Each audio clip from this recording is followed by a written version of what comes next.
السلام علیکم دوستو، میرا نام ہے اسیب شفقت اور آپ دیکھ رہے ہیں ہنسی ٹی وی۔ مسجد مسلمانوں کے لیے ایک مقدس ترین مقام ہوتا ہے جہاں تمام مسلمان اکٹھے ہو کر اللہ تعالیٰ کی عبادت کرتے ہیں۔ دنیا بھر کی مساجد اسلامی ثقافت کی نمائندگی کرتی ہیں۔ سعودی عرب کے شہر مدینہ منورہ میں واقع مسجد نبوی اسلام کا دوسرا مقدس ترین مقام ہے۔ یہ تاریخ اسلام کی تیسری اور اس وقت دنیا کی سب سے بڑی مسجد ہے، جس کی خوبصورتی کو دیکھ کر انسان کی سانسیں تھم سی جاتی ہیں۔ مسجد نبوی ایک قدیم مسجد ہے جس کی اب تک متعدد بار توسیع اور تزئین و آرائش کی جا چکی ہے۔ آج کی ویڈیو میں ہم مسجد نبوی سے متعلق چند ایسے حیران کن حقائق بیان کریں گے جن سے آپ آج سے پہلے یقیناً ناواقف ہوں گے۔ ہجرت مدینہ کے بعد حضور نبی کریم صلی اللہ علیہ وآلہ وسلم نے اپنے ہاتھوں سے اس مسجد کی تعمیر فرمائی۔ یہ جگہ دو یتیم بچوں سہیل اور سہیل کی ملکیت تھی، جنہوں نے خوشی سے اسے مسجد کے لیے وقف کر دیا۔ اس سے پہلے اس جگہ کھجوریں خشک کر کے پھیلائی جاتی تھیں۔ اس مسجد کی دیواروں کو کھجور کے درختوں اور پتھروں کی مدد سے تعمیر کیا گیا، جس پر کوئی چھت موجود نہیں تھی، مگر بعد میں کھجور کے تنوں سے اس کی چھت بنا کر اسے ڈھک دیا گیا۔ یوں یہ مختصر سی مسجد وجود میں آئی جسے آج ہم ریاض الجنہ کہتے ہیں۔ مسجد نبوی میں وقت کے ساتھ ساتھ توسیع ہوتی رہی۔ پہلا اضافہ نبی کریم صلی اللہ علیہ وآلہ وسلم کی زندگی میں ہی ہوا۔ بعد میں خلفائے راشدین خصوصاً حضرت عمر اور حضرت عثمان رضی اللہ تعالیٰ عنہ نے اس میں مزید توسیع کی۔ حضرت عثمان رضی اللہ تعالیٰ عنہ نے مسجد کے آگے ایک برآمدے کا اضافہ کیا اور پہلی بار اس میں رنگین پتھر لگائے۔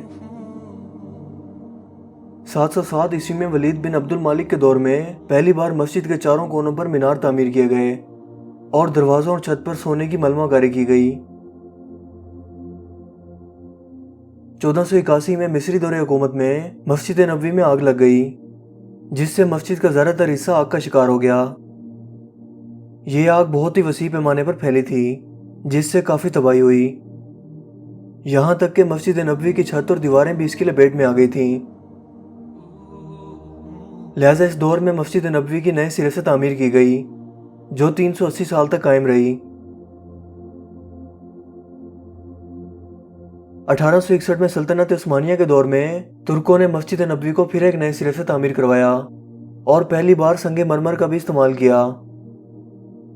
گنبد خضرا بھی اسی تعمیر کے دوران بنایا گیا۔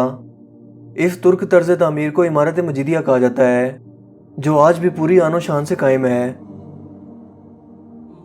یہ گنبد لکڑی سے تیار کردہ تھا، لیکن اب یہاں دو گنبد ہیں، جن میں سے ایک اندر کی جانب ہے۔ اس طویل عرصہ کے دوران گنبد کو کئی رنگوں سے سجایا گیا، ایک بار اسے سفید رنگ میں بھی ڈھالا گیا، جبکہ ایک لمبے عرصے تک یہ جامنی رنگ سے بھی آراستہ رہا۔ 1952 میں مسجد نبوی کی مزید توسیع کی گئی اور پہلی بار کنکریٹ کا استعمال کیا گیا۔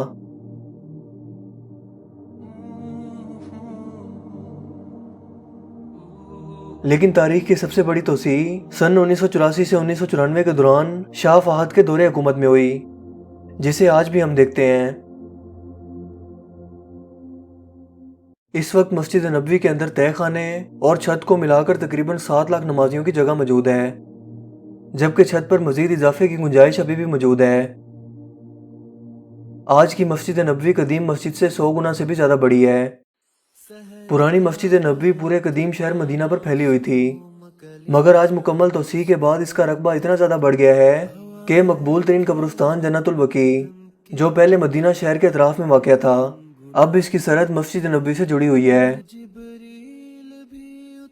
دوستو، مسجد نبوی میں سب سے پہلا بلب 112 سال قبل سلطنت عثمانیہ کے دور میں روشن ہوا۔ عرب ٹی وی کے مطابق پورے جزیرہ عرب میں پہلی بار بجلی آنے کا بھی یہی سال تھا۔ سلطنت عثمانیہ کے سلطان نے استنبول میں واقع اپنے محل میں بجلی کی سہولت آنے کے فوراً بعد مسجد نبوی میں تقریباً آج سے 112 سال قبل یعنی 1325 ہجری میں یہ پہلا بلب لگوایا۔ اس سے قبل یہاں تیل کے چراغ روشنی کے طور پر استعمال کیے جاتے تھے۔ دوستو، زیادہ تر مساجد میں ایک محراب بنایا جاتا ہے، لیکن مسجد نبوی میں 3 محراب بنائے گئے ہیں۔ حالیہ امامت کے لیے استعمال ہونے والے محراب کے علاوہ دیگر محراب بہت قدیم ہیں۔ ان میں سے ایک محراب کو سلمانیہ محراب کہا جاتا ہے،